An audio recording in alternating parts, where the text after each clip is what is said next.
I heard about this person who went to visit the doctor. This person started talking to the doctor, said, I have some stomach problems. I've been passing lots of gas. But it's very weird. No sound, no smell. The doctor said, okay, take these pills once a day. Come see me again next week. Okay, person comes back, says, how are you doing? It's very weird. He said, I'm still passing gas, still no sound, but it's very stinky now. The doctor said, great, I treated your sinus infection. Let's talk about hearing aids now.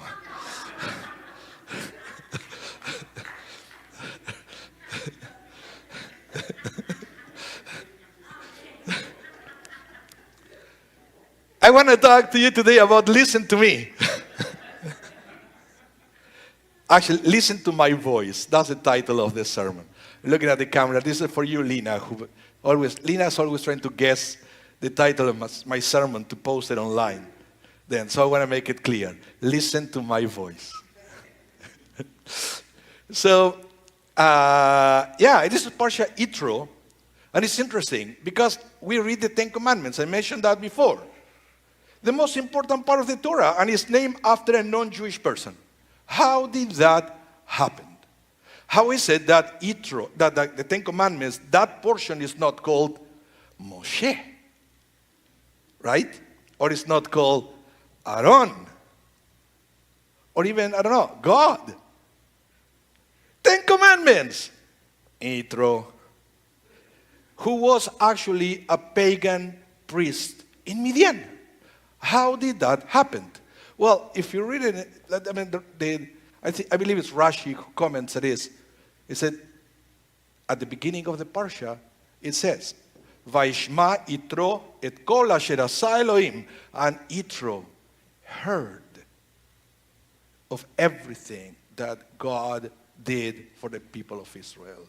And as a reward for listening, his name was, this parsha was named after him. And I'm telling you this, that's the way I learned it back in seminary, but I was never happy with that answer because the Torah have multiple references of other nations also hearing about everything that happened to the people of Israel and the miraculous crossing of the Red Sea and all the miracles. In fact, you would see, as the people of Israel was getting closer to the promised land, you would see that the other nations were terrified because they heard about everything that God did for them.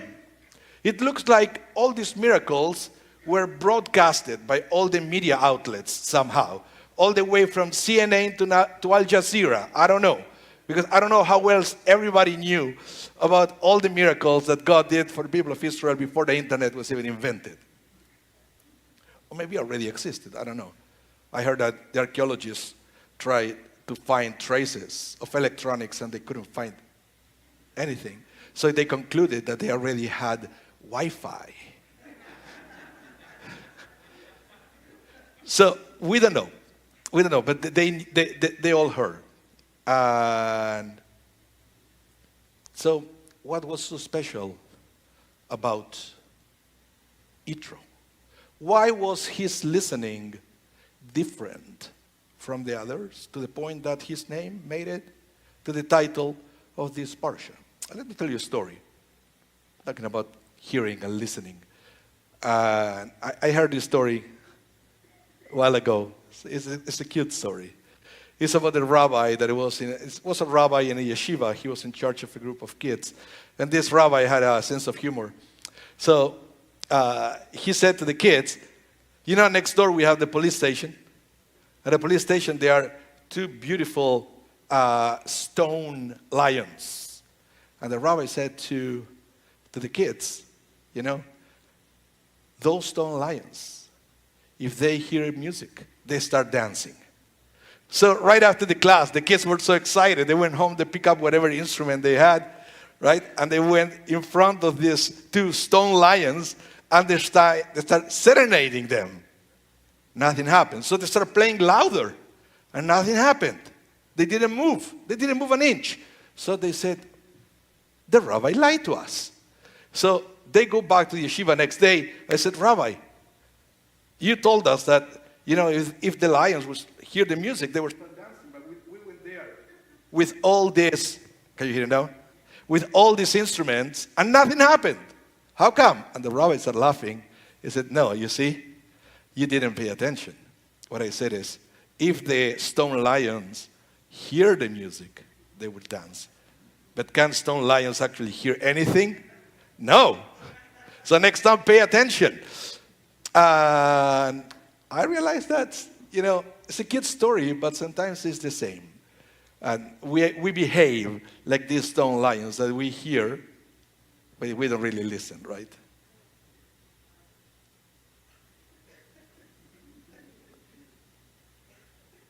Can we give more volume to sauce, please, Marvin? What part you didn't hear? Oh, she said, from what I said, good morning, everyone, I'm Rabbi Anibal.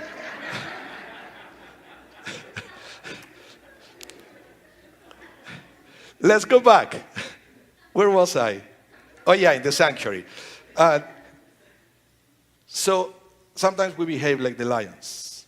And reminds me a little bit of this old Israeli song, Hakotel, that said, Yesh avanim im lev sheleven. Yes, Yesh avanim im lev adam. It's talking about the Western world. And he said, Yesh avanim im lev sheleven. Yesh anashim im lev sheleven. They are people with hearts of stone, and they are stones with a human heart, right? But sometimes we behave like this stone lions, and we hear, but we don't listen. And this story, believe it or not, make me reflect about my sermons, and by extension, I guess, every other rabbi's sermons out there, because I don't know about other people, but every time that I prepare a sermon, I like to start with a joke, and then I tell you stories. I bring parts of the Torah. Sometimes I put some Talmudic teachings, but I always try to be inspirational. I always try to be uplifting, to the point that maybe when you listen to the sermon, you will see something that is valuable to you. You will catch something from that sermon that you can apply to your life to make your life a little better. So that's my goal when I prepare the sermon.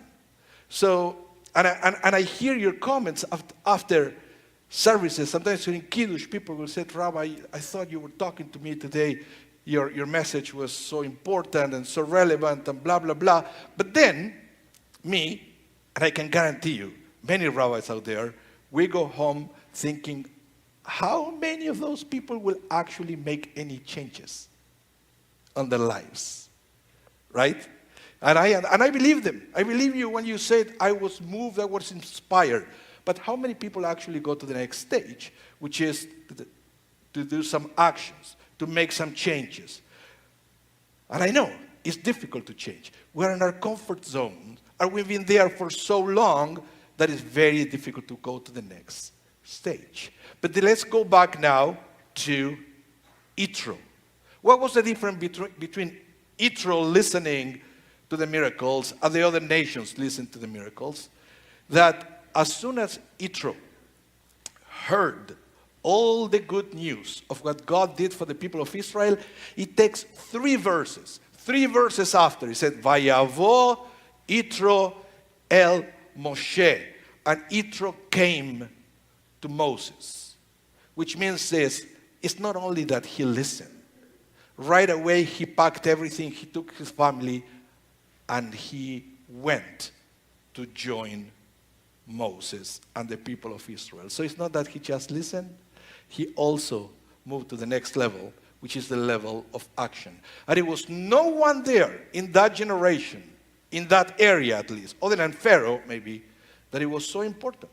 We are talking about the high priest of Midian, somebody who had power, who had honor, who had a prominent position within that society, who was in a comfort zone, with capital letters, comfort zone, and he listened, and he left that behind because he believed in the message that he received. And that's why, my friends, this parsha with the 10 Commandments is called Yitro. Because in a parsha that we listen to such inspirational words, the words of the Ten Commandments, what the rabbis wanted to be sure is that we are like Yitro. That doesn't matter at what stage of life you are. Doesn't matter how long you've been in your comfort zone. Doesn't matter how honors you have by being where you are, etc. What the rabbis wanted to be sure is that when you listen to the Ten Commandments and all other commandments in the Torah, by extension, it's not just you listening, but do like Yitro. You move into action.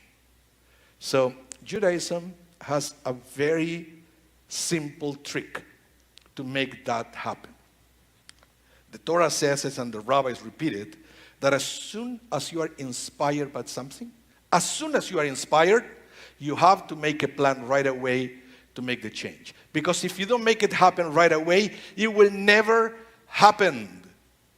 And that's why it took 3 verses from Yitro, from the time that he listened to the time that he moved. So I hope that when I talk to you, you find it inspiring, you find it moving. But I also hope that you can find a way to capture those words and make a plan, an actual plan, to make your life better as soon as possible. Shabbat Shalom, everyone.